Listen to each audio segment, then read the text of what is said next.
Aisha, I think we can start now. Yeah, Shall we? we should. All Um, right. okay, so hello everyone. Good morning, afternoon, or evening. Dear authors and invited guests, welcome to Technical Session 9B. My name is Alesha Mulla, and this session will be moderated by me. On behalf of Global Knowledge Research Foundation and GR Scholastic, it is my great pleasure to welcome you to the 11th International Congress on Information and Communication Technology, ICICT 2026 in London, UK. The 11th edition of the conference is being organized in a hybrid mode.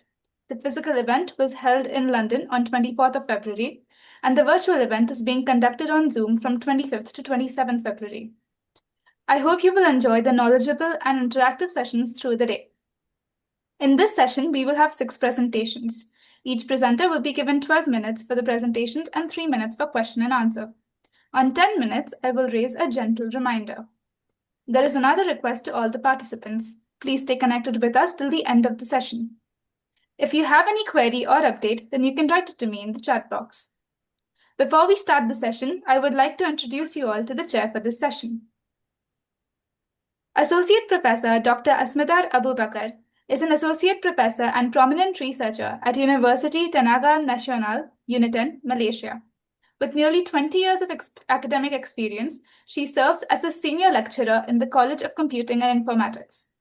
Her core research areas include information security, cybersecurity privacy, access control, trust, and machine learning, with a strong focus on developing secure and intelligent computer systems.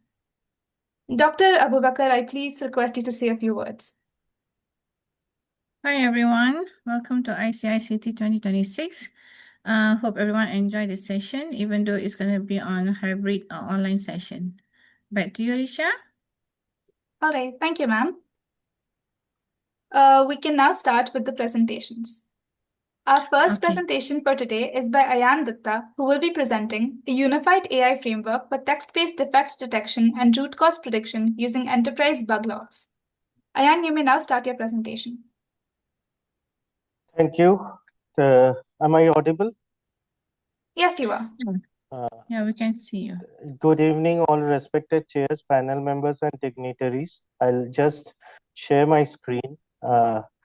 Just let me know if my screen is visible or not.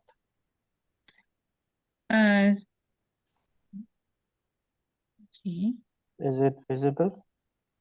Started sharing. Okay, now, yeah, we can see that. Now you can see? Yeah, but you have to put in the presentation mode. Now it's Yes, not in the presentation mode.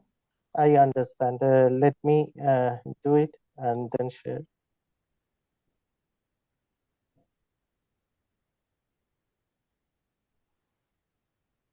One second.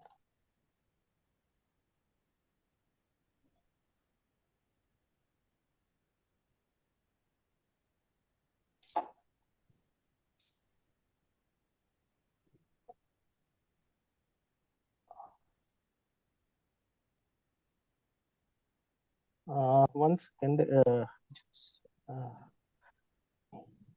Yes. Yes. Is it fine now? No. Okay, now we can see. Now Clear. you can see. Okay, Yeah. great. So I hope the rest also can see. yes, Okay. yes. All right. You're good to So go, Mr. good Ayan. evening. Good evening. All respected chairs, panel members, and dignitaries. Today I will be presenting a unified AI framework designed to tackle the growing complexity of software maintenance in the enterprises. So this paper, as you can see from the title, it is a unified AI framework for text-based defect detection and root cause prediction. It is authored by me. I am being the presenter, and also co-authored by Mr. Golden Raymond and Mr. Pranay Khandagle. My co-author will be joining very shortly. Meanwhile, I'll take it forward with the presentation. Uh, yes, so as we can see, as we run down the table of contents, we will first let you know about the background and the need for study to bring out such a paper. Then we will say about the solution we are proposing that is the Unimix hybrid model, and how it is different from the traditional bird-based and S-bird-based models. We will show you the model architecture, the methodology behind the model preparation, and then we will compare the performance matrix, and then we will tell about the conclusion and the future prospects. So let me walk you down through the background first. So as we see where the problem lies, we see that today nowadays traditional software testing is facing a huge amount of challenges in terms of test case generation, test case execution, and all those things, because with the advent of AI, it the software systems are becoming complex, and also it is hard to manage single-handedly. So AI, but again, the AI techniques bring with it the opportunities to enhance the efficiency and intelligence in the software quality assurance domain. So one of them we have put into this research paper, which is the by using NLP, that is natural language processing, we have tried to find out the root cause of the enterprise level issues. So if we see why the need for such a study have arisen, we see that the scale of software failure is really staggering. With malfunctioning software can cost the global economy over $2 trillion annually. So in a large-scale enterprise environment, we often see that 10,000 issues are reported per year, even more if you see. And then, however, if you compare it with how much can be handled by human, it's very less. The human can only triage per week maybe 50 to 100 or max 500 issues. So which creates a really huge amount of bottleneck. So currently, and also if we see that the manual workforce is about only 30 to 40% is there. I mean, and also much of the time is lost for debugging. That is, quarter of all issues either becomes duplicate, and also which wastes time of the critical resources. I move to the next slide where the solution is proposed. So one second. Yes. So here, if we see that to address such kind of challenges as we mentioned above, we can propose the Unimix hybrid model. So if you see in the right hand side, I have briefly mentioned the basic hierarchy for the model which we follow. It's a basic issue is broken down into conceptually, the issue is broken down into its lexical features and the semantic embeddings. The lexical, for the identifying the lexical features, the underlying concept is TF-IDF. As we all know, it is term frequency and inverse document frequency for root cause analysis. And for semantic embedding, we have this truncated SVD. So this is the underlying concept for coming out with the model. So if we see, if we use the model into the current domain, we can see that by fusing these two concepts together, the framework can work better, handle noisy or very short bug logs that traditional models might struggle to categorize. So I move to the next slide now. So if you see here, the model which we have come up with is like when you see the enterprise bugs or enterprise defects, first we do the pre-processing. If you see the next node in the slide, I'll move my cursor over here. We do the data ingestion, we do the pre-processing, all those pre-processing things. Then we put the feedback loop for model improvement. That is another thing. Now we, as I said earlier, we break it down to SVD for semantic embedding, which is contextual, and TF-IDF, which is lexical, which is straightforward, if you say. It's superficial. So then the merge the the amalgamation of these two things becomes our Unimix fusion, which is the core structure of our model. We can concatenate and scale through it. Then it brings the UMAP brings out the UMAP for dimensionality reduction and HPD scale and so on. Okay, for this. So duplicate detection and other things we can do by using this model. I move to the next slide to further explain the same thing basically. So if you see here, we ideally for the pre-processing method, we did normalization. First, the cleaning the text by removing maybe non-alphabetic characters and standardizing terms like error, main terms like error and page. These things can be standardized in the issue because the issue is text-based. Then we perform the the core architecture on it, which is UMAP and UMAP for dimensionality reduction and HPD scan for clustering, as you can see in the particular slide.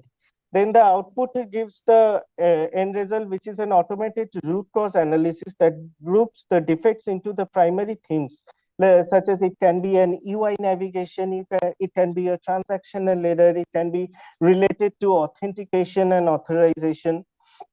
I move forward uh, with this respect to this slide. If we see why we have used the Unimix hybrid model, we can analyze from this performance metrics. That is, when we look at the data which we have used as our data set, the Unimix hybrid model clearly outperforms the standalone methods and the traditional methods like if you see k-means clustering or SBER only. It achieves, if you see, it has achieved a silhouette score of 0.41, which indicates much better separation between the defect groups compared to the 0.29 score of a standard TF-IDF approach.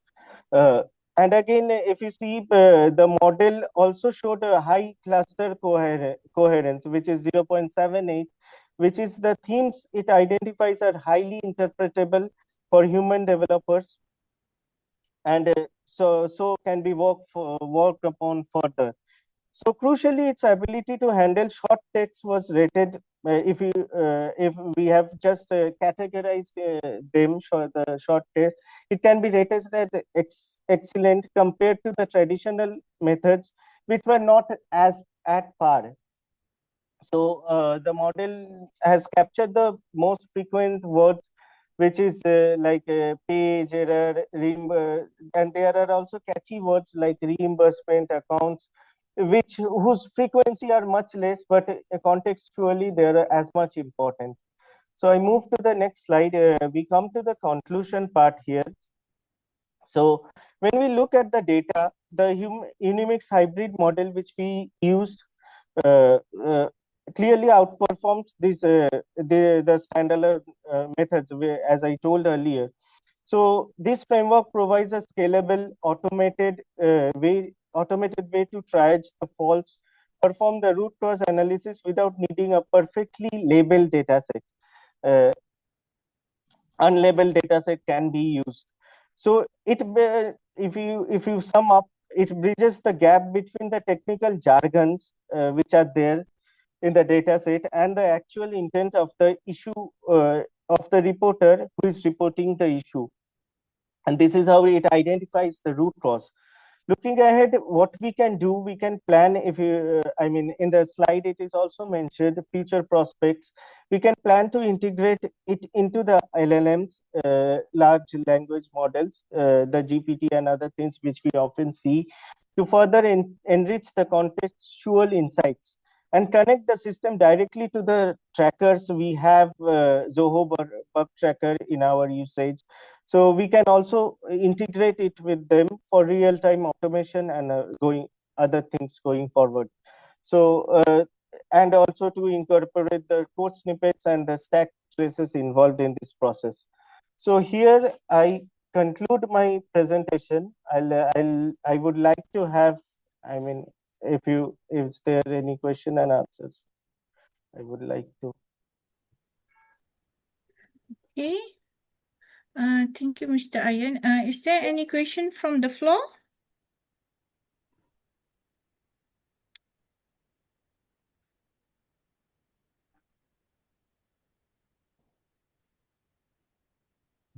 Okay, Mr. Ayan. I'll ask you because this Yes. you are saying that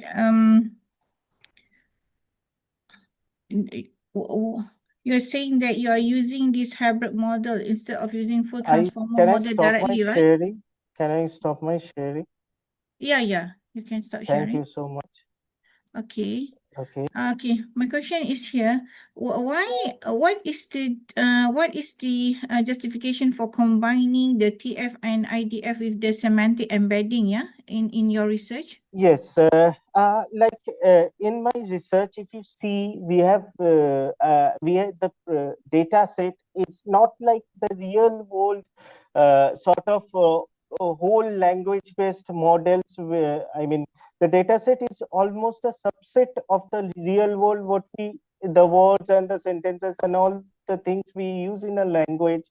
It's the whole set where the big heavy power, heavy duty models like SBERT and BERTs are used. Here, if you see, the enterprise issue logs are mostly related to small set of data set. Like it is a subset of the larger amount of data set. It might be relevant to only a particular domain or a particular aspect involved, which is in terms of issue, let's say login failure, access control issues, and other things, say, page not working, web page not opening, something like that of the sort. So a lightweight model we have tried to use, and that is the reason behind we have used the hybrid model rather than using the heavy duty model of this Roberta and SBERT and all things. Okay. So you are saying that this hybrid model would be computational costs better as compared to the Yes, transformer only model, is it? because the data set is lightweight, and using a heavyweight model on a lightweight data becomes very unsustainable. It's not cost effective, and that's why to handle a lightweight data set, a lightweight model has to be prepared, which I feel is convenient. Okay. So at the end, do you think that your work can be extended using BERT models? But you are saying about the BERT just now, right? Definitely. BERT, BRT, Correct. huh? Definitely, it can be used, but since the data set involved here is very limited and not only limited to the enterprise level words we often use, so that is the main thing we have used this hybrid model instead of BERT. But BERT can be often obviously used. Yes. Okay. Thank you. Good research. Thank you, Mr. Ayan. Thank Okay. you. All right. Thank Okay. you so much for your All time. right. Aisha, are we on track? Yep. Okay. All right. So the next paper is by Ezra Talab, who will be presenting Authentication Approaches in the Internet of Drones, a critical review of challenges and emergent solutions.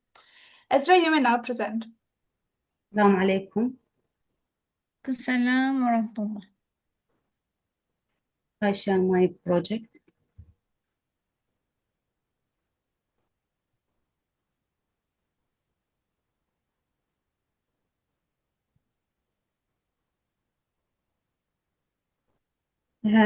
Is my presentation is on your screen? Yeah. We can It's see my the pleasure. Thank yeah. you. It's my pleasure to present my work, Authentication Approach in Internet of Drone, critical review challenge and energy solution. Oh, wait. Oh.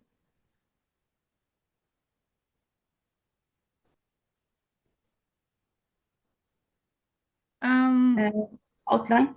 What? You are breaking. Okay. Kind of breaking. Hardly hear your voice, Esra. Yes. نعم. Yes. Yes. Can Now, you hear me? yeah, it's kind of breaking just now. Okay, can you continue? Yes. I see. I see you.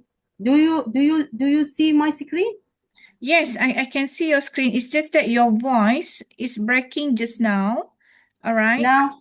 Now I can hear you. Okay, please continue. Thank you. Oh, okay. Outline, introduction, security challenge, and attack in IoD authentication, attack and solution, related work discussion and research gap, conclusion and reference.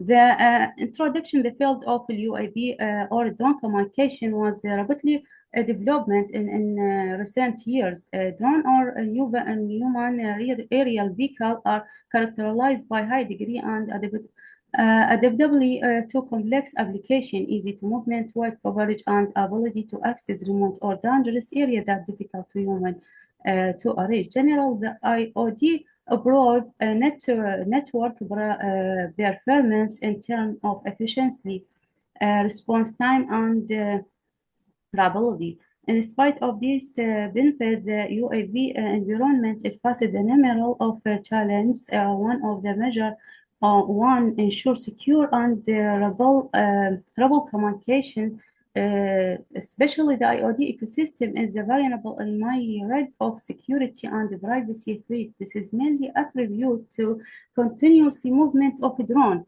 technological diversity, response time, constraints of remote data exchange capability. Therefore, enhanced security techniques are required for effective, mutual, lightweight, continuously, and multi-factor authentication.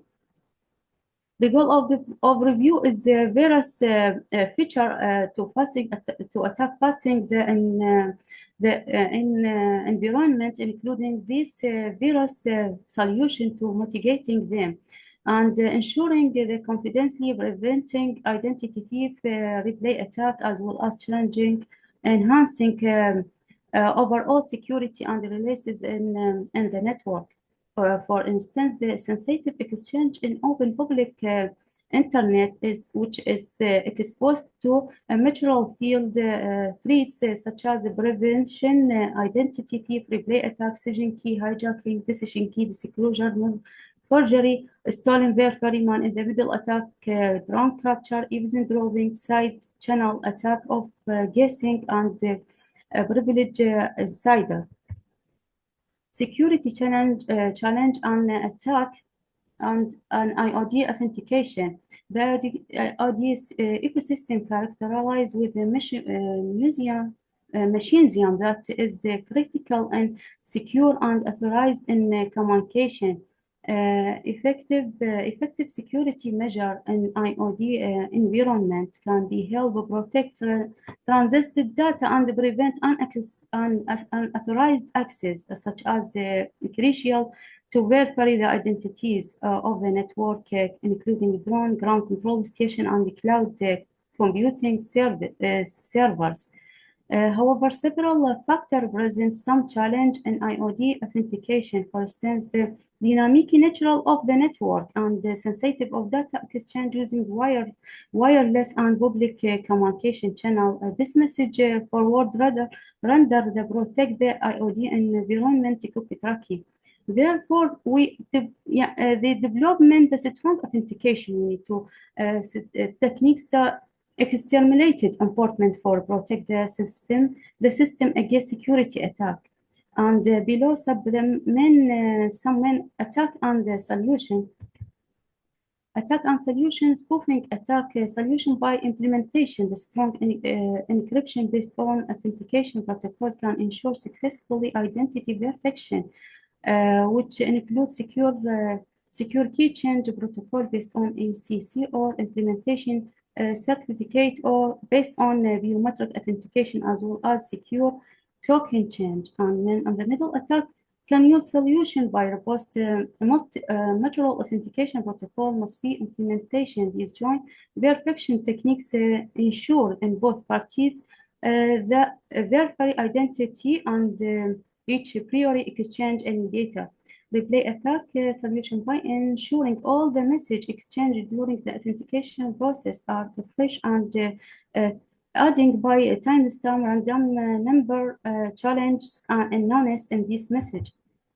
Denial of service solution by using PUF, physically unclonable function can be generate and queue fingerprinter through the system diagnostic between ligament or unsure entities required for the service. Lightweight authentication machines or distribution blockchain techniques. A cloning attack solution by ensuring all identities of the device verify using biometric verification and queue techniques or trusted devices. Drone impersonation solution by natural authentication protocol must be implementation between IoT system techniques such as BUF or ECC can be combined and deploy the authentication between drone and control station. Session hijacking solution by setting strong expiration duration at all session, encrypted all authentication. HTTPS can be implementation for the secure session management with the renew token or and cookies. Modification attack implementation by robust encryption and sync force messages which enhance to integrity of transmitted content. Physically drone capture solution by using PUF can be deployed in both drone and ground control station. Cryptographic techniques can be implementation to convert identities and information stored in a drone into the message against. Moreover, a tamper detection machine can be deployed to at the drone or the ground station. Now, session key attack solution by strong mutual authentication, ensuring complete confidentiality system and key in both forward and backward direction. Moreover, key parameter must be updating after each authentication process and the new session key complete. Stolen smart device attack solution by implementation multi-factor authentication using password or smart card and fingerprinter. Ground control station impersonation solution by implementation natural authentication achieving techniques such as PUF. User impersonation solution by using multi-factor authentication protocol or authentication scheme based on biometrics. We have 10, looking at authentication scheme, we have 10 reference in Q1 in around in 2024, 2025. The method use symmetric cryptography, BUF, encryption, XOR, hash function, biometric, and fuzzy extraction. And the performance of most of them balanced between security and efficiency operational offer that the drone limited resource. Limitation of almost of them, they are tested in their scheme in virtual authentication and limited in scalability and integrity. And some of them doesn't against some attack like side channel forgery, visit dropping, denial of service, backward and forward security. And this scheme. Now, conclusion: the research gap. Most of the studies focused on authentication between the drone and the ground station. Moreover, authentication and themselves on the cloud has not been completely addressed. When comparing various feature to realize lightweight authentication for resource constraints by audit devices, this campaign must often result the extensive energy, communication, and storage overhead. Among the conventionally security solution, response to advanced security threats such as distribution, denial of service, man-in-the-middle attack, replay attack are still limited, and the scalability and the compatibility among them IoT system. Challenge related to weakness in security threats such as jumping, GPS spoofing, authentication, high computation, and storage, and key management issues. All these challenge highlight to need for further research efforts to reduce them. Conclusion: this study focused on challenge and cyber attack and how solutions are used in a drone environment. Authentication in BIOD environment is a basic in ensuring secure communication among the drone and control station and the cloud infrastructure. However, owning inherent vulnerabilities in IoD ecosystem has exchange and sensitive data over public channel security threat, targeting the data confidentiality and operational integrity are on the rise. Therefore, we are need a lightweight protocol that do not adversely affect to actual performance in the drone. In addition, advanced threats such as replay attack, man-in-the-middle attack, spoofing must be mitigated. It is also being realized in this dynamic nature of the IoD ecosystem required an environment and a robust solution for identity management and key distribution. Consequently, there is the need for future work focusing on authentication protocol that can stick a good balance between security and efficiency and reference. Thank you for listening.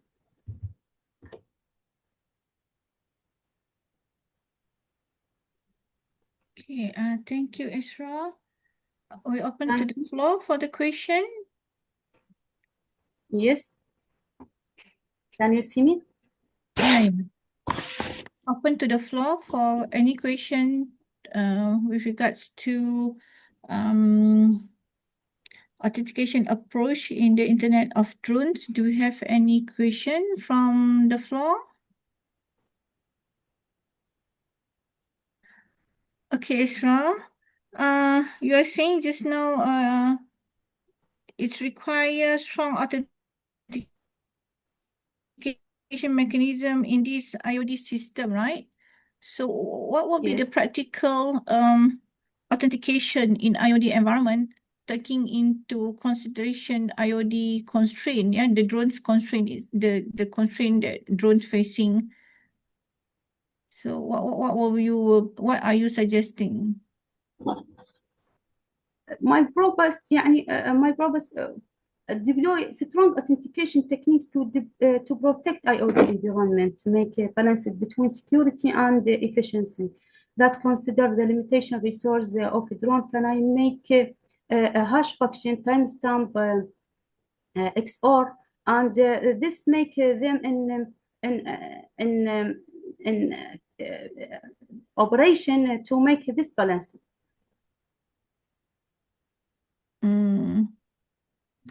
Just now you are saying that it should be lightweight authentication, right?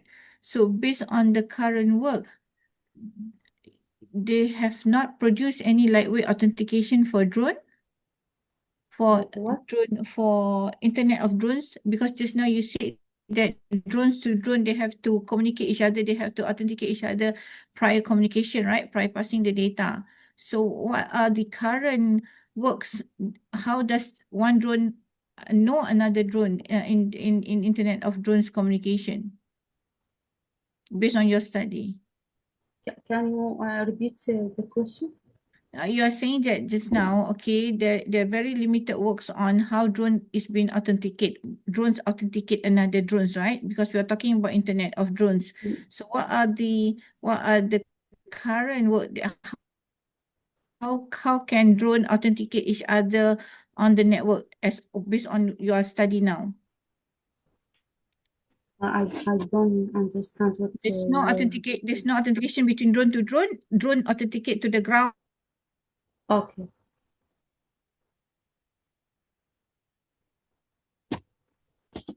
Hello. Hello. Is it all the drone authenticate to the ground?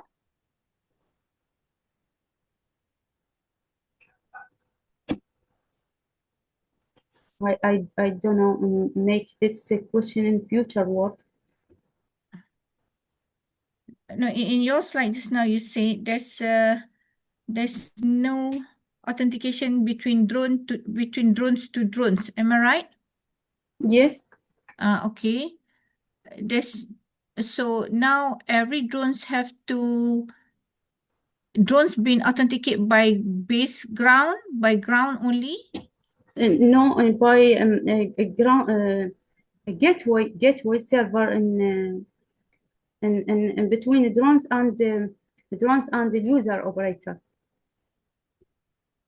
So okay, now moving forward from your work, what are you actually what's the issue, what will be the core issue that you want to prove, that you want to set, that you want to work on?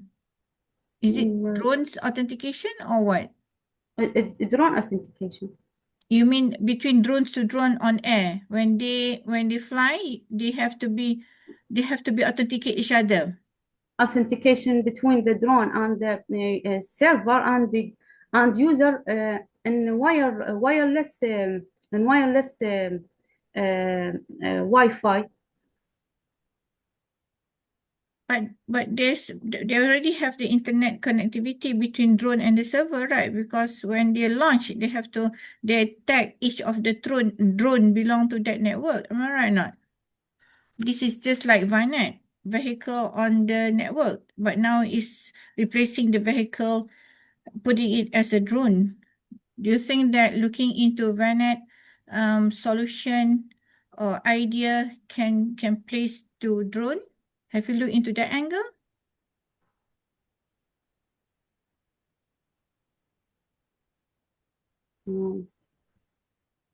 I mean, it's just a suggestion. Perhaps you can look into that. Okay. All right. I think that's all with regards to that's all. That's the question that I want to highlight to Esra. Thank you, Esra. Thank you. Okay, Alicia, back to you. All right. Yeah, so our next presentation is by Rami Alassi, who will be presenting digitized Archimedes spiral test for tremor screening in Parkinson's disease, designed considerations for a proof of concept mobile application. Rami, you may now begin. All right. Am I audible? Yes, you are. Yeah. Yeah. Okay, I'm going to screen share now.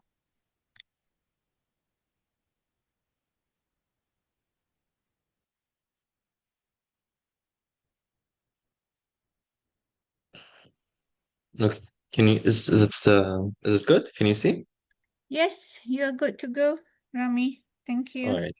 Okay.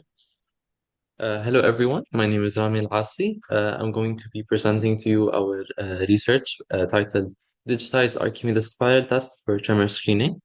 It is done by me myself, Hamad Ala, and it is under the supervision of Dr. H. Selim, Solimath, and Solimathu. We are representing University of Wollongong in Dubai. Now, to start off, for the introduction, Parkinson's disease affects over 10 million people worldwide, and tremor is one of the most common early symptoms. One of the most common clinical methods to assess tremor is the spiral Archimedes.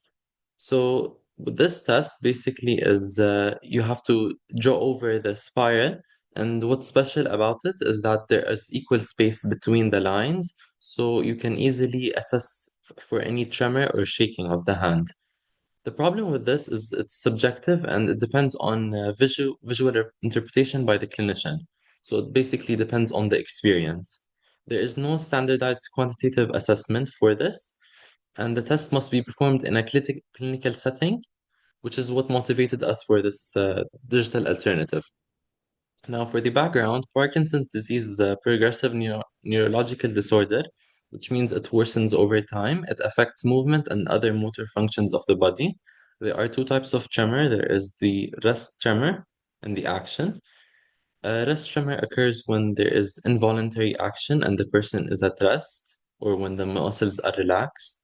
Action tremor occurs when there is voluntary action. Now, why is it important to early detect Parkinson's? It will increase the possibility of delaying the disease.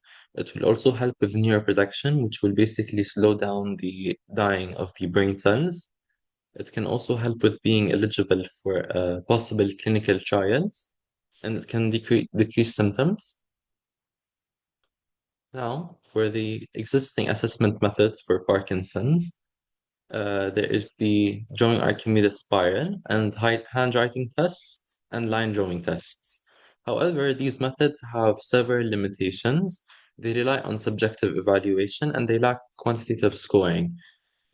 And they also typically need a clinical setting, so they cannot be done at a home, which is why the importance of an objective, accessible, and standardized solution is growing.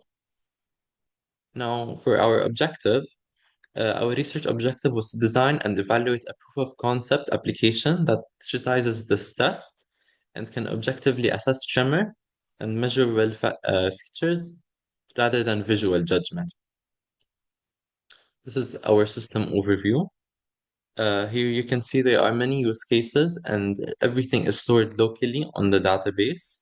There is no cloud and the user can take tests and they can view their test results history so they can see if it's basically worsening over time and the performance. Now, this is the flow of how the system is. The system begins when the user starts this test and chases a spiral on the screen. As the user draws, the system will capture X and Y coordinates with the timestamps. These data points will then be processed to find meaningful features. We'll be talking about this soon. And then it will classify the test, and show the results. Now, for the data acquisition, this application can run on Android smartphones, Windows devices using an emulator, and the user input can be taken through various methods like the touch screen or using a mouse if you're on the desktop, or a stylus input if it's supported by the device. Now, for the sampling frequency, we're using 120 Hertz. This high sampling rate will allow us to have better precision and a more detailed motion analysis. Now, traditionally, kinematic features that could be used were velocity, acceleration, and curvature to detect any abnormalities. But in this application, we decided to go with the average deviation and the jerk. They are combined using a weighted score formula, and that is how we are seeing if the drawing deviates from the ideal curve. Now, the deviation is calculated by fitting the data points to an Archimedes spiral equation, and then it will be basically compared. And the jerk will represent the smoothness of the motion. So if there is any shaking, the jerk will be affected by it. Now, these two features are combined using the weighted score formula.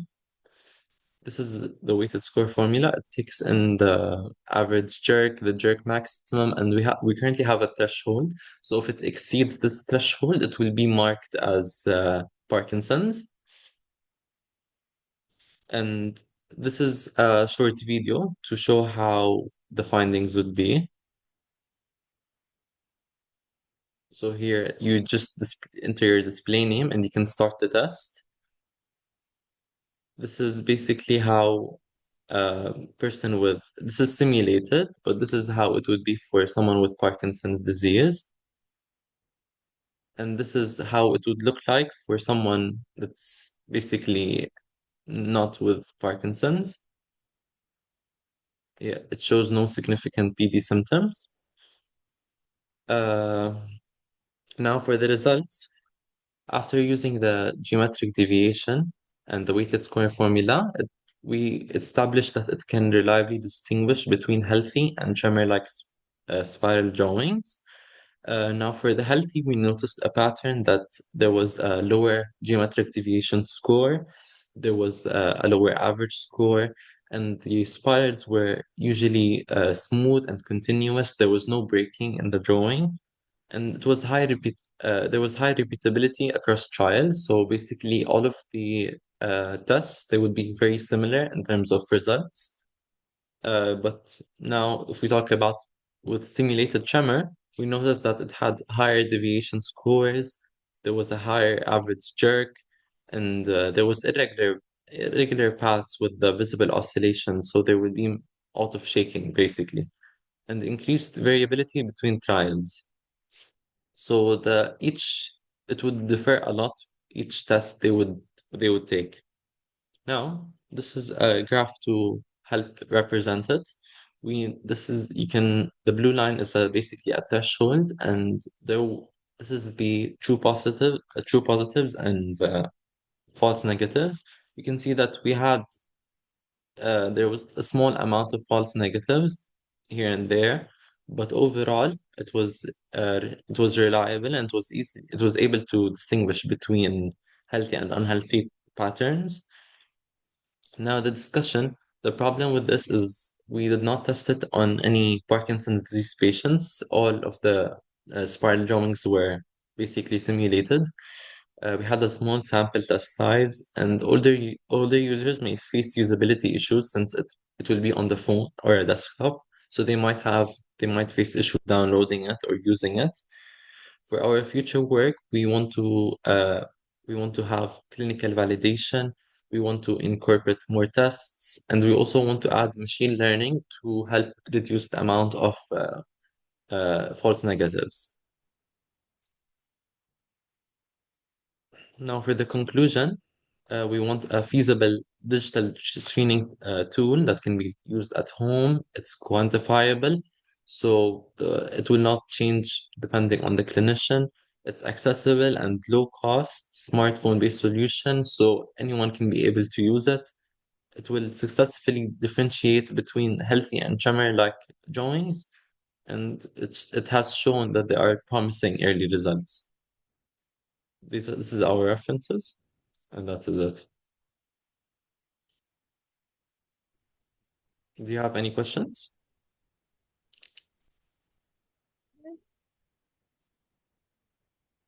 Any question for Rami from the floor?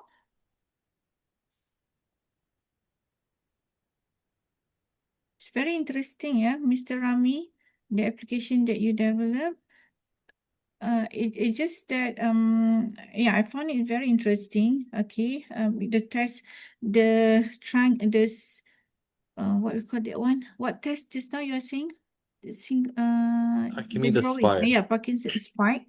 Okay, but yeah, because you haven't run for no clinical testing has been conducted, right? Yeah. Because Yes. there are people that not have Parkinson, but they have a problem in you know, to do the spiral as well, right?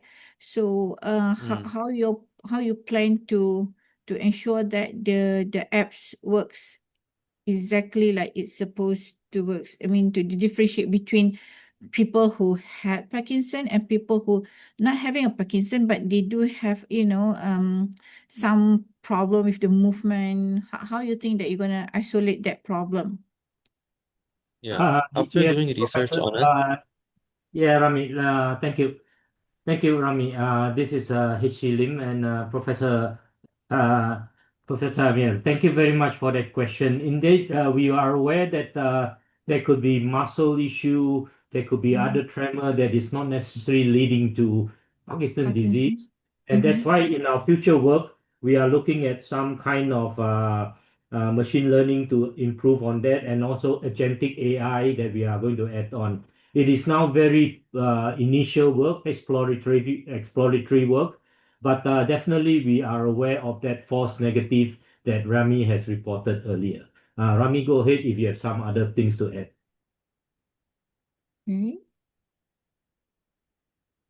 no, that's it. Okay. It's very interesting because now we can use the technology to help people, especially in medical. Okay, and we know that there are many, there have been AI in many application applied in hospital as well, right?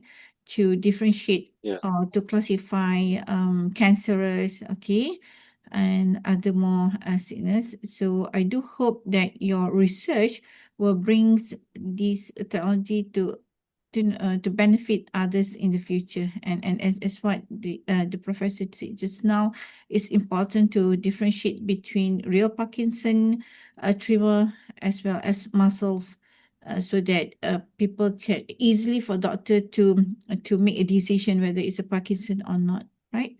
Okay. Thank you so Yeah. much, Romy. It's very Okay, thank you interesting. so much. All right. Thank you.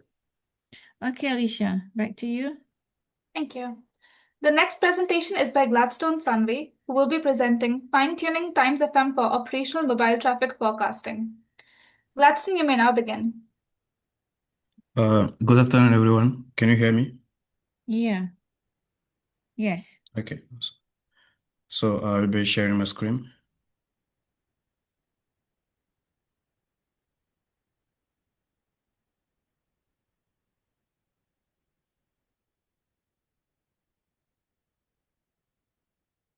Can you see my screen?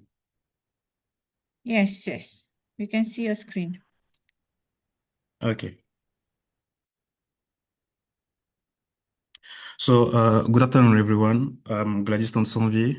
I'm a PhD student affiliated with the Liston Laboratory of Université de Technologie de Troyes in France and the Lama Laboratory of Université de Lomé in Togo. So I'm pleased to present you our work titled Fine-Tuning Thames FM for Operational Mobile Traffic Forecasting. This work was part of my PhD and was supervised by my co-authors and was funded by the SCAC service of Ambassade de France au Togo. In recent years, you have seen the emergence of time series foundation model like Time FM from Google, Waymo, Chronos from Amazon, and Time GPT. So those models have been trained on large corpora of the time series data, and they have been trained to recognize and to detect general pattern in time series data. They have shown impressive zero-shot forecasting performances, and they have developed the capacity to be adapted to specific domain through fine-tuning with a relatively small amount of data. So the interest of this model is their capacity to adapt to uh, relative to domains and to files where data are scarce. For example, in the Times FM paper, the authors have demonstrated that fine-tuning Times FM for electricity data can improve performances to a state-of-the-art level. But there are some gaps in telecoms. First, we have a very limited application in mobile networks. We can talk about Waymo, who is mobile network oriented, but it's difficult to consider it like a general purpose foundation time series model since it was only trained on telecom data. And third, the impact of fine tuning on telecom question or telecom field is remain poorly understood. So in this work, we want to answer this question. Does fine-tuning time series general purpose time series foundation model, does fine-tuning improve significantly its performances? So our question, our interest is on the impact of fine-tuning or on forecasting performances and the effectiveness for mobile network traffic prediction. To answer this question, we want to evaluate the performance of the base Thames FM model on telecom data. We want to fine-tune the model using parameter efficiency adaptation technique. We want to compare forecasting accuracy with state-of-the-art deep learning models, and we want to quantify the performance gain induced by fine-tuning. The data we used in our experimentation is from call detail record data from Milan. So this data set include data for internet, SMS, and call activity. But we specifically targeted the data or the internet activity surrounding the Giuseppe Meazza Stadium. And the reason we targeted this specific zone is because the traffic in this zone was influenced by large events such as football matches. On the graph, in this graph, you can see in the blue we have the internet traffic, and in the orange line we have the presence of events such as football matches. And we can see there is a high correlation between the high traffic on the internet network and the presence of football matches. So with this data, we have fine-tuned the Google Times FM model, to which we refer to as TFB, to obtain a new fine-tuned model, a new fine-tuned version, to which we refer as TFF. After that, we compare the performances of our base model and our fine-tuned model to deep learning state-of-the-art forecasting model like DeepAR, TCN, TFT, and BITS, and transformers. Here are some detail in the implementation. We start from the raw Milan CDI data, and we do some pre-processing, filtering and normalizing. And after this step of pre-processing, we proceed with the slicing into windows, because we want to use a context. The models we have to use a context to predict into the future. So we will use a context of 512 data points. And using this context, the model will have to predict 128 points forward. So for the fine tuning, we use a LoRa technique with a rank of 8 and the alpha parameter of 16. For optimization algorithm, we use the ADAM-W with a learning rate to 1 time 10 power minus 5. We use a batch size of 32 during 20 epochs, but we also use early stopping with a patience of 5. The code of the implementation has been executed on a Google Colab environment with 15 gigabytes of virtual RAM. And we use PyTorch 2.2 and Hugging Face Transformer library for the fine tuning, and that for implementation of the other baseline models. Here are the results of our experimentation. We have used RMSE, the root mean squared error and the mean absolute error as metrics. And we can see that before fine-tuning, the foundational term series model has scored 0.921 like MAE and 1.146 like RMSE. But after fine-tuning, those error rates has dropped to 0.552 for the MAE and 0.753 for the RMSE. Here we can see a significant improvement over the base model of almost 40% reduction in MAE and 35% in RMSE. We can also notice that TCN is the best performing model, and the fine-tuned version of the foundation model is the second best performing models. Globally, we can see that the foundation model, the base one and the fine-tuned one, perform to approximately the same level at the other state-of-the-art deep learning models. Here on this graph, we can see in the plain dark line the ground truth of some a sample of data. And in the dashed black line, we have the prediction of the base model. And in the blue dashed line, we have the prediction of the fine-tuned models. Here we can see that the fine-tuned model appears to be better adapted to the local real data.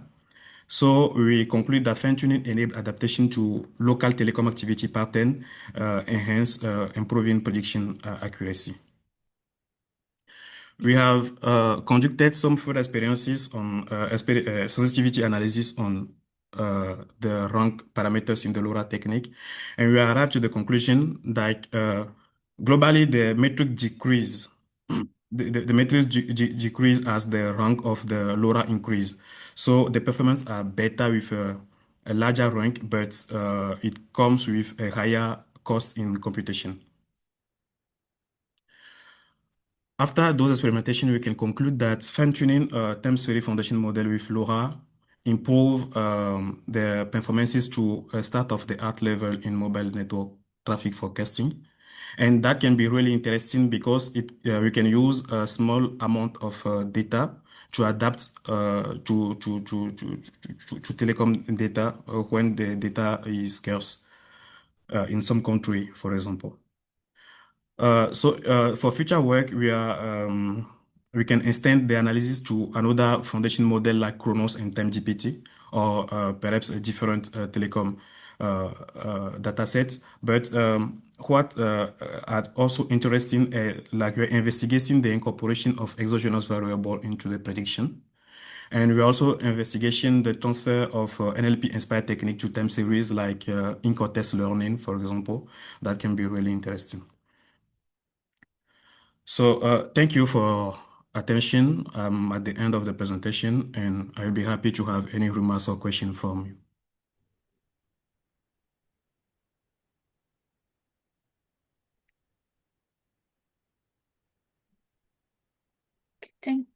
Thank you, Mr. Sanvi. Sorry if I pronounce it wrongly. Okay, do we have any question from the floor?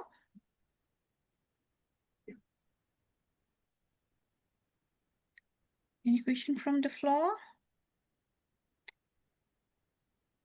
Okay. This is you are fine-tuning time series model, right? Times FM. Yeah, Times FM. Time FM is a time series model, right? It is a time series foundation model. Time series foundation model. So, how robust is your model to cater sudden traffic spike? Did you have you simulate over sudden traffic spike to do the forecasting to look whether the model can actually forecast if there are any significant changes in the traffic? Yes, we have choose explicitly the data of area where there is a sudden spike in the data to see how the model is performing, and that's actually one of the reasons we choose the San Siro Stadium area. And we have seen that the model is performing better than almost all of the TCN, almost of the deep learning models, except from the TCN, which seem to be better adapted to those kind of data.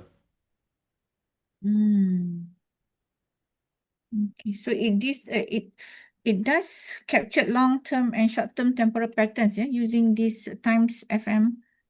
It do capture. Yes. Okay. Yes. All right. Okay. I think it's a good works to look into because we can predict many networks nowadays, right? Okay, we can predict this what we call this one. You are focusing on the mobile traffic forecasting whereby it can also go for any telco network switching between tower to tower, correct or not? To see which one that have more bandwidth, then you can switch to that. Yeah, that can be interesting. I think also, but Okay. we have not investigated this part of the question. We Okay. only work on mobile traffic forecasting. Mobile traffic. Okay. But perhaps the model also can be used in another domain if it works in the mobile traffic. That's what I'm saying. Yes. The interest of foundation model is is the fact that they have learned general patterns in time series. So they leverage this general knowledge so we can apply it in several domains. And that's what is interesting. But the thing is, in practice, when you are using it in a specialized domain, the performance is not quite good. So you'll have to fine tune it to with a small amount of data from that domain to make it work really well. Yeah, because it does not generate enough to cater for every domain, right? Or not? So every domain have to fine tune Yes. to make the model Yes. work well. Yeah. Okay, Yeah. good. It's like it. Okay. No, you can say what you want to say, Mr. Sanvi. Yeah. So I was saying that it was like it only has general knowledge. And if you want to talk to him from a specific sub-subject, you have to fine-tune it for that subject and to see if you have a good result or not. Yeah. Understood. Okay, thank you. Thank you so much. It's very good work. Thank you. All right. Okay, Alicia, yeah. Do we Yeah, our final paper for today is by Sakshi Dhumone, who will be presenting our second last paper for today is by Sakshi Dhumone, who will be presenting hybrid system for smart healthcare monitoring using AI and IoT. Sakshi, you may now begin. Yes, ma'am. Thank you.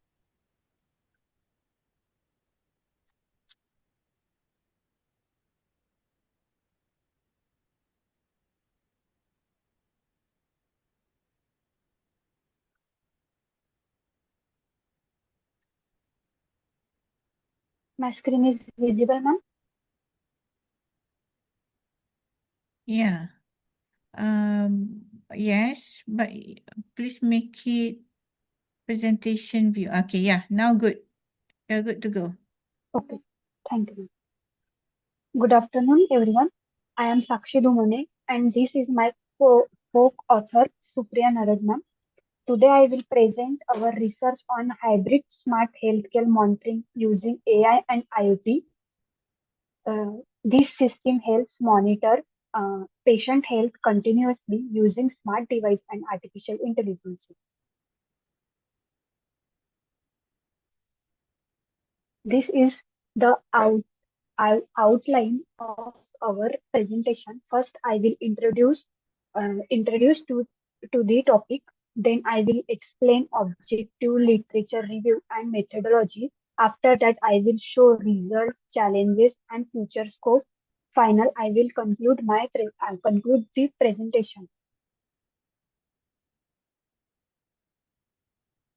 This is introduction. Health is considered one of the most valuable asset of human life. Health is one of the most important part of the human life. Today, many people suffering for disease like diabetes and health problems. These diseases need continuously monitoring, not just hospital visits. AI and IoT technologies helps monitor patient and in real times. Wearable device collect health data like health rate and temperatures. This data helps doctor detect problems early. IoT enable wearable device of physiological data such as heart, blood, oxygen level, and temperature. Second is objective. The main objective of this research is designed to implement a hybrid smart healthcare monitoring system, integrate artificial intelligence and Internet of Things technology. The main objective is to develop a smart healthcare monitoring system. This system combines artificial intelligence and IoT. It's monitor patient continuously. It also detect health problems automatically. The system sends alerts when abnormal condition occur.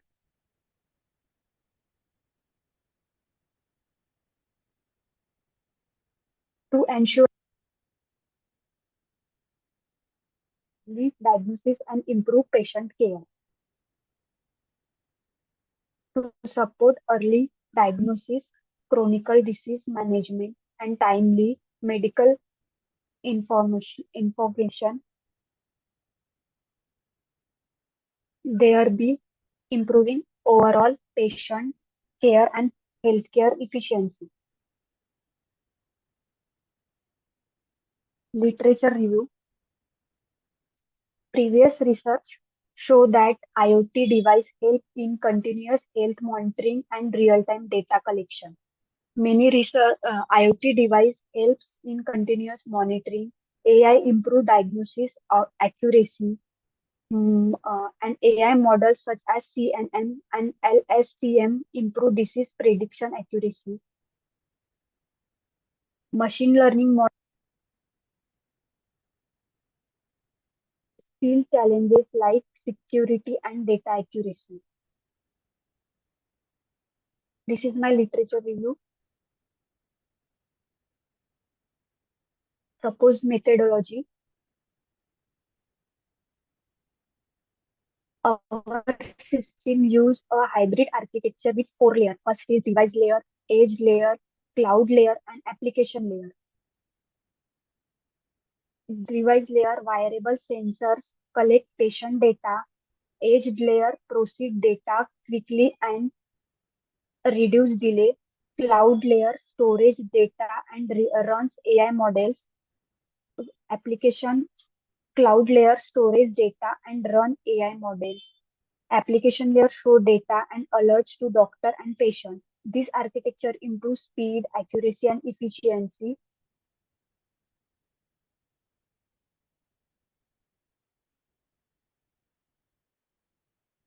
First is give a gateway, smartphones, edge computing, cloud analytics, and application layer, doctor's dashboard, and patient mobile app. Implementation methodology. The system works in several steps. First, variable sensor collect data such as heart rate, oxygen level, and temperature. Second, the data is sent to gateway device like smartphones using Bluetooth or Wi-Fi. Third is edge computing, processes data, and moves noise. Fourth is cloud computing.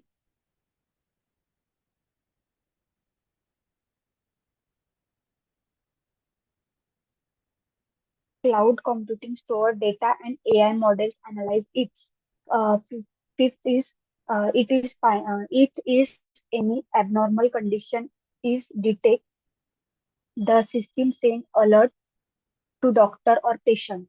It is alerting and visualization. The result and discussion. The results show that the pro- proposed system successfully collect the analyzed patient health data such as IoT sensors, edge computing, cloud infrastructure, and AI algorithm to support continuously health monitoring. Physiological data such as heart rate,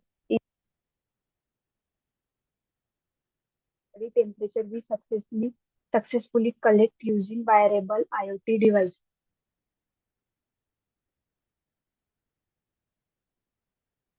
AI improve accuracy in detect health problems.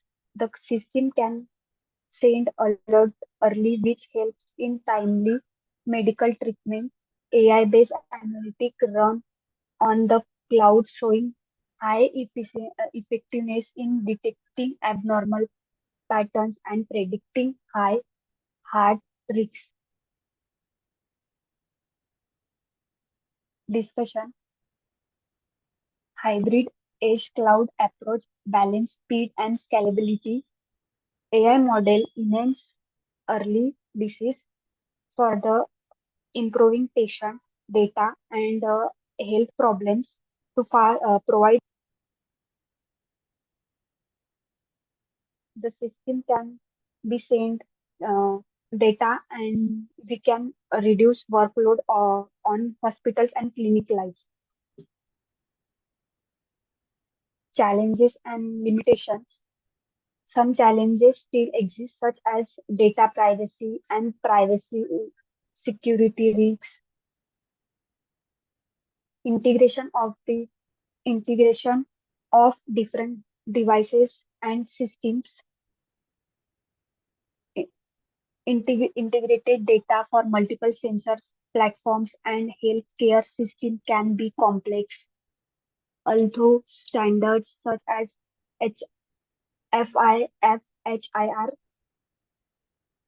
are used. Variation in data format and device compatibility may still affect seamless integration issues due to sensors error. These challenges need to further improvement in this research. This can be impact the reliability of AI-based prediction.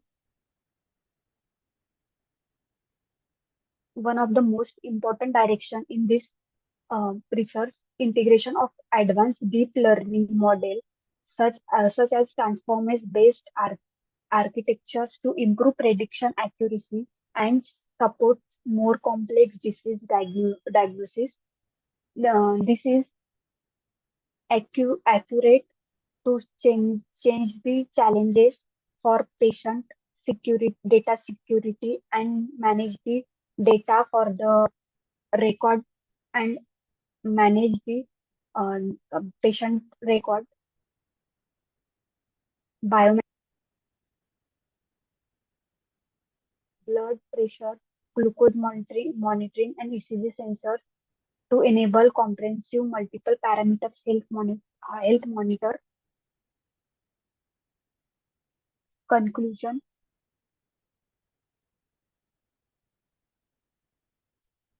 In this conclusion, this research show that combining AI and IoT can create an effective healthcare monitoring system. It enables continuously monitoring, early disease detection, and fast medical response. This system can improve patient care and reduce hospital workload. Hybrid AI and Internet of Things system have great potential in the future of the healthcare. Reference in my research paper.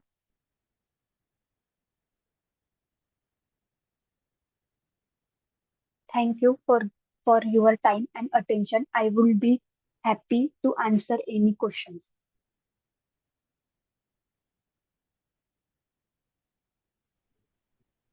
Okay, we have question from Dr. Lim, right? Yes, thank you. Thank you for a great presentation. And I just have a question, whether you encounter where different hospital, whether it's public or private, does it allow the easy sharing of the data that you're talking about? Because over here in our place in Dubai, where private hospitals are concerned, they are quite sticky about sharing data and information. I don't know if you have the same issue in India on your side. I'm not sure about in Malaysia. Maybe Malaysia also have issues about sharing data across, basically not security of data, but governance of data, and also public hospital. One hospital is not too willing to share the data because it represents revenue. If Yeah. you care to comment on that, thank you. Okay, Sashi, can you comment on that? Yes. Sashi, Yes, ma'am. did you did you hear the question just now from Dr. Lim? It's Yes, about ma'am. sharing of data from the hospital. Yes. Okay.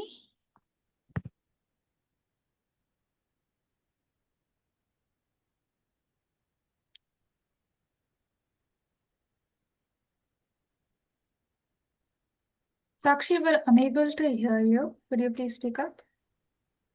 Yes, ma'am.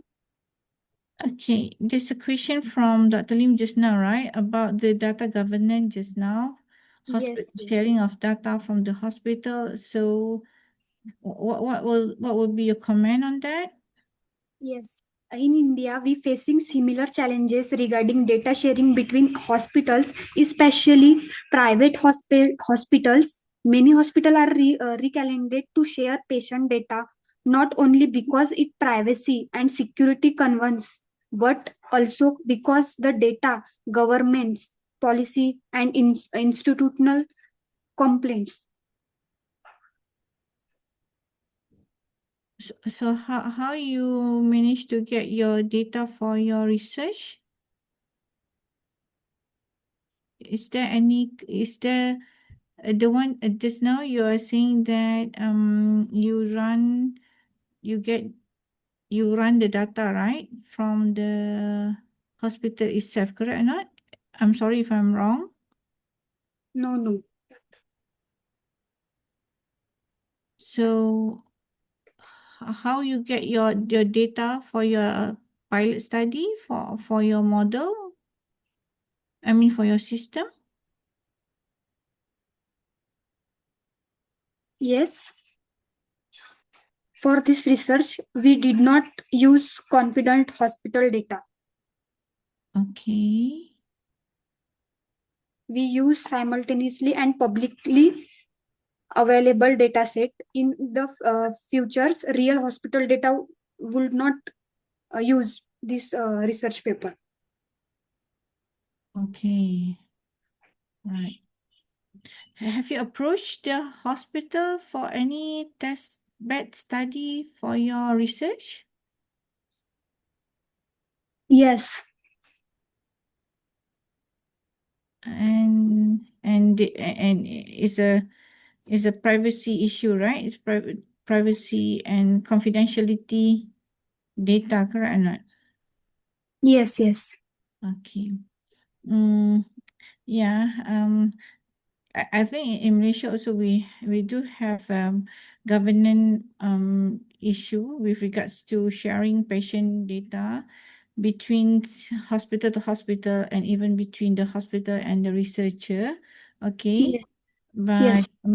we do hope that we can have some collaboration between hospital and researchers so that we can use, you know, real data to for the benefit of the hospital as well, correct or not?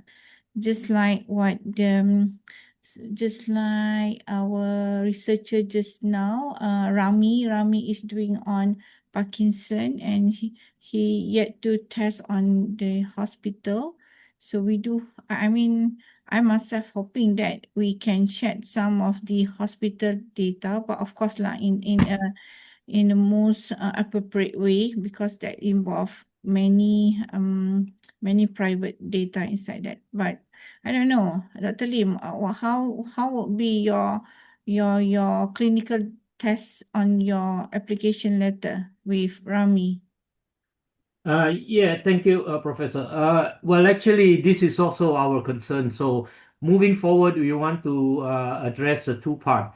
One is to make sure that we get like-minded researchers and agencies who can allow us to work, and also maybe establish some formal MOU, and especially with hospital. Uh, and we have a couple of those hospitals that have a little bit easier data governance policy, like some private hospital, they may be able to be more relaxed in certain area, or establish some pilot project that allow us to do exploratory work without infringing into any of the patient data and stuff like that. So yeah, we are exploring it, but this is definitely an issue that a concern that we see. Thank you, Mm-hmm. Professor. Yeah, it's true. Okay, thank you, Dr. Lim. Okay, Alicia, I think we go to our final presenter, right? Mr. Silvio Simani.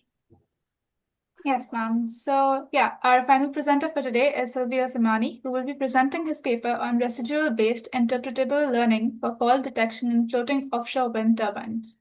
You may now begin. Thank you. Thank you for your kind introduction. I'm going to share.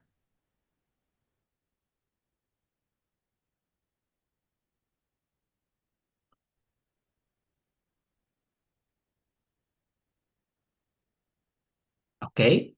So thank you. This is a joint work between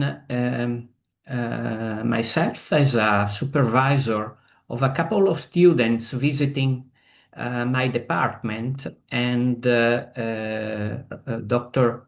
now is working at the Dyson Institute of Technology, and a visiting student from China who was supposed to give this presentation, but due to the different time zone was quite difficult for him and his supervisor, Professor Manchu. So the target is a little bit different from the previous presentations because our framework is focused on floating wind turbines.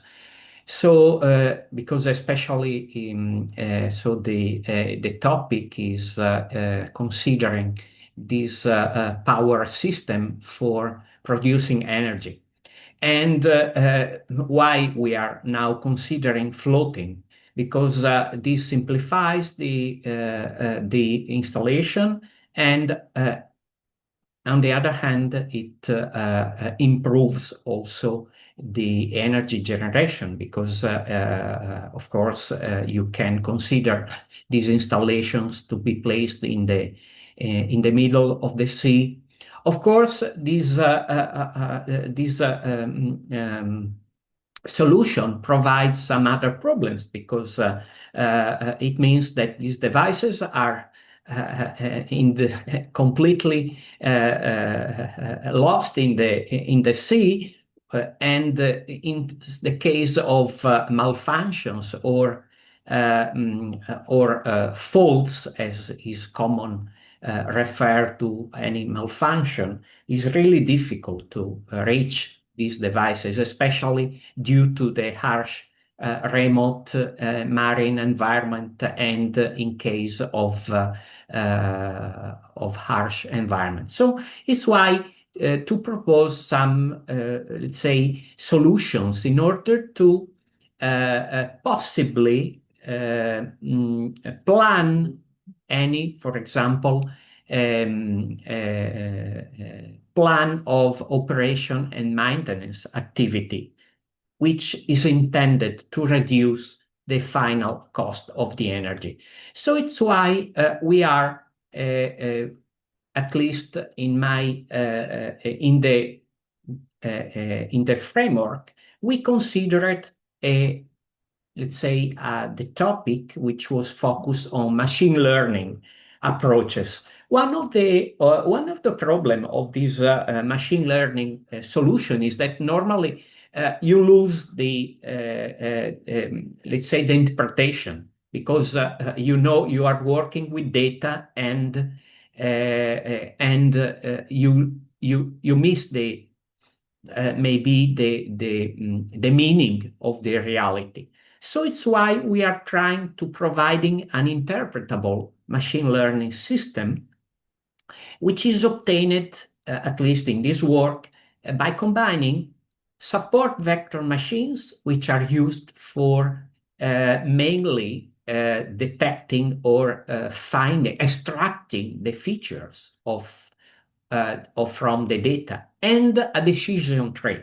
A decision tree is another tool which is integrated into this support vector machine methodology in order to help the possibly technician maybe cannot be, for example, familiar with the data, and to find the occurrence of the fault.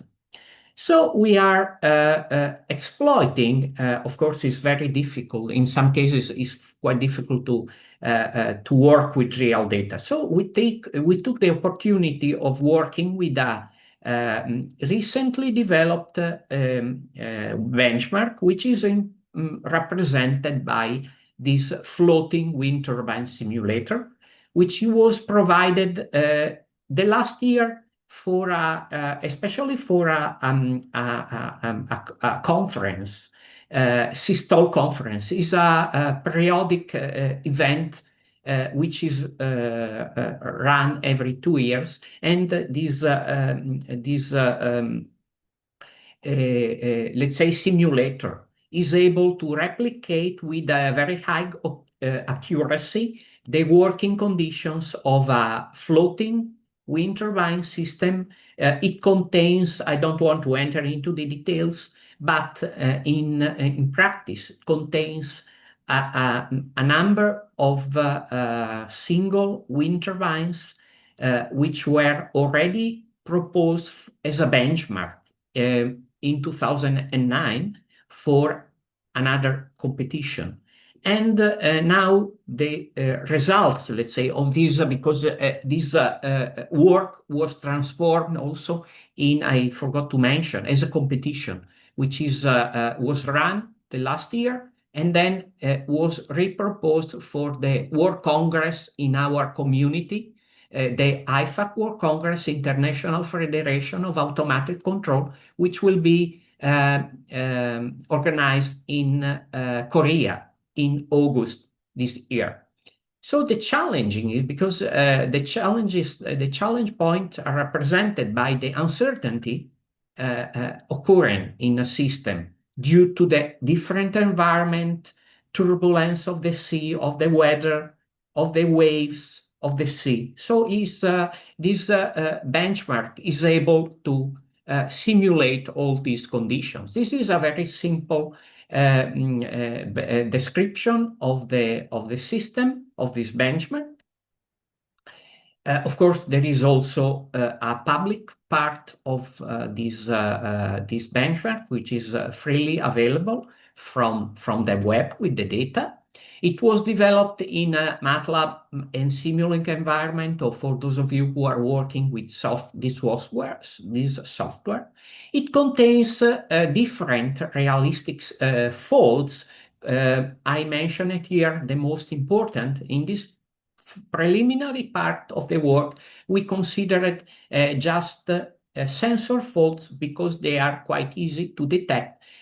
For the, let's say, the follow-up of this work, we consider it also the actuators. It means the pitch actuator of the floating wind turbine and also the generator torque.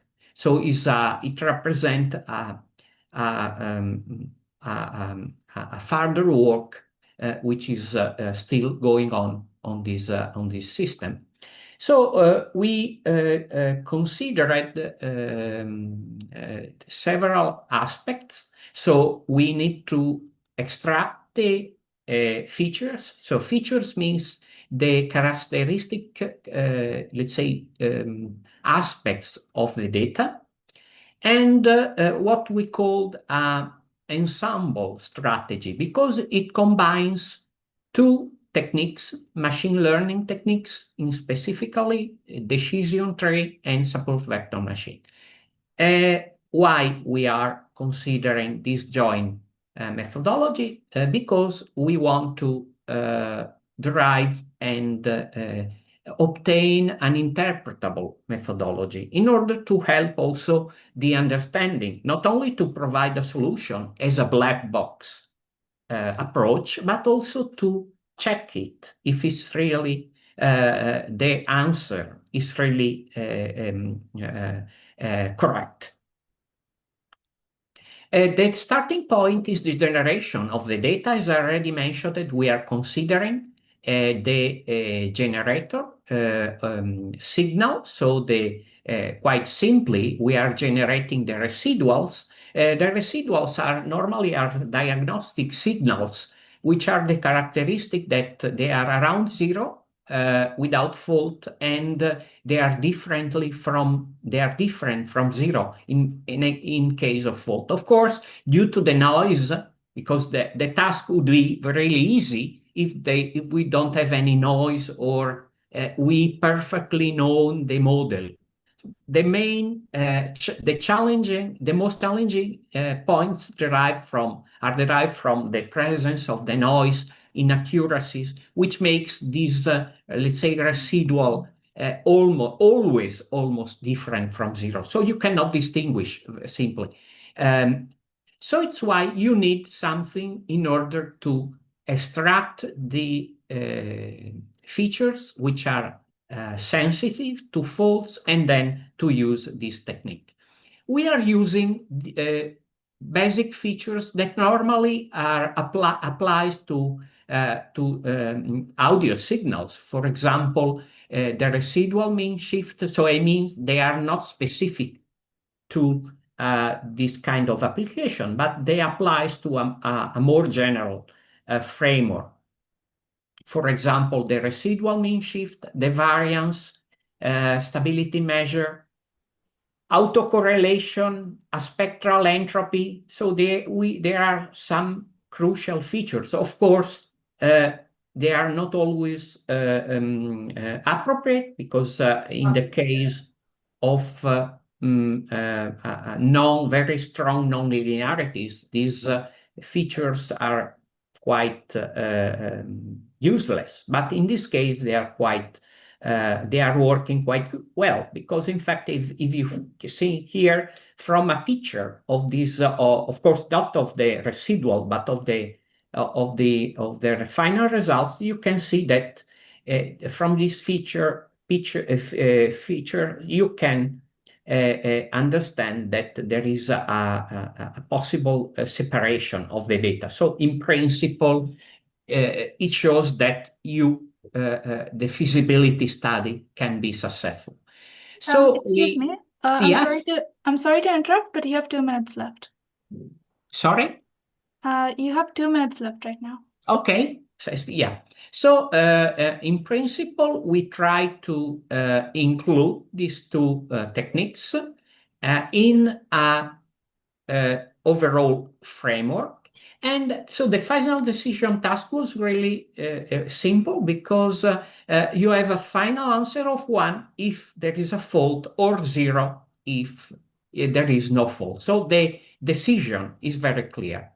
I'm just skipping these details, so you can find everything in the paper. So you need to split the data, you perform a cross-validation. Of course, you need an optimization of your results, and we compare a traditional geometric threshold, which is very sensitive, as you can see here, to the noise, and the potential, the superiority of the methodology that we are proposing in terms of normally detection rate and false alarm rate. So in this, as a summary, in this approach, we were able to obtain the highest fault detection rate, which means that this approach can be interesting for real applications. And also we perform a preliminary analysis of the robustness, which is, for example, here, it demonstrates that our methodology is superior with let's say, a traditional application. So further works are mainly oriented to the generalization of this methodology, and especially as in any application, to apply this approach to real data, and also considering the isolation, because it's still open, this problem of the isolation. I mean, the isolation is intended to find where the fault is originated, and also a broader set of faults. In summary, this is the methodology. The superiority was demonstrated, at least in this first approach, and it provides a practical tool for diagnosis faults. Thank you for your attention. This concludes my presentation. Thank you, Mr. Silvio Simani. It's very interesting story. It's regards to energy that we harvest from the offshore wind turbine, right? And from the study, the data is taken from the simulation, right? So there's no real data taken from the offshore yet up to now. We don't have the data set. So is that the way forward after this? You guys planning to have to collect the data from the actual turbine? Actually, yes, we are planning mainly through international projects. Is something that we are aiming to. Yes. This is very is needed, because using machine learning we can do so many prediction, right? And it's good to know that when the turbine is having need to be services or whatsoever, so we don't want to wait until the things become, cannot be used, then only we start to think on how to repair and whatsoever, and it will cost so many, it will cost a lot with regards to that. I think with regards to our in Malaysia, we don't have the offshore wind turbines, but we do have those electricity that runs through the what we call this one, dam, and also run through the coil, right? So we also need to ensure that the equipment can be, if any faulty, can be detected earlier. So that's the use of the technology, and we should actually, utilize this technology for the benefit of human mind. Okay, thank you so much. Thank It's you. very interesting. You're welcome. Thank you. Okay. Thank you to everybody. All right. So, Alicia, I would like to do my concluding remarks for all the presenter. Yeah. Okay, of course. So to our presenter, thank you so much for your wonderful papers and the knowledge that you shared today. There's so many things that I myself learned from from the machine learning perspective, from this energy, from the medical things, and from the mobile traffic forecasting. It's very interesting, and I do hope that all this research will become something that is tangible and bring benefit to the humankind. Okay. With that, thank you so much to the conference organizer also for inviting me to become a session chair. And thank you, everyone. Okay, back to you, Alicia. Thank you, Professor. Thank you for the great presentation. Thank you for great Thank you. effort. Hi, everyone. Thank you. Thank you. Thank you everyone. to the organizer. Thank you. I would like to deliver the closing remarks now as well. So I sincerely thank our authors for their excellent presentations and contribution in this session, and all our participants for being a part of this international conference. I hope this session was informative for everyone, and on the behalf of the whole team, I would like to thank everyone for supporting us during this 11th version and all the previous 10 versions of the conference. We will be happy to have you in the 12th version in 2027. All the presenters would be getting their digital certificates through email within 2 days, and the publication will be live within 7 to 8 months. Kindly cooperate with the team of ICICT 2026. I also thank our session chair, Dr. Asmidar Abu Bakar, for chairing this session. And on behalf of the team ICICT 2026 and Global Knowledge Research Foundation and partners, I would like to present the Certificate of Appreciation to you. Thank you for your valuable presence. May I take the picture now? Thank you, Alicia, and the conference team. It's my pleasure to be with all of you and to listen to all the good research conducted.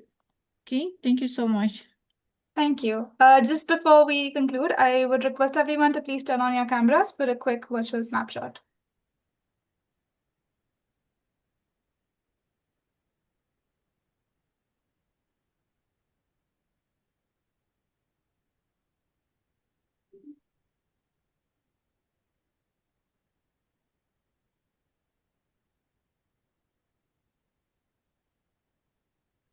Thank you, everyone. Stay safe and take care. The session is now adjourned. Thank you so much, everyone. Thank you so much. Again. Thank you. Thank you. Bye. Bye. Bye. Thank you. Bye.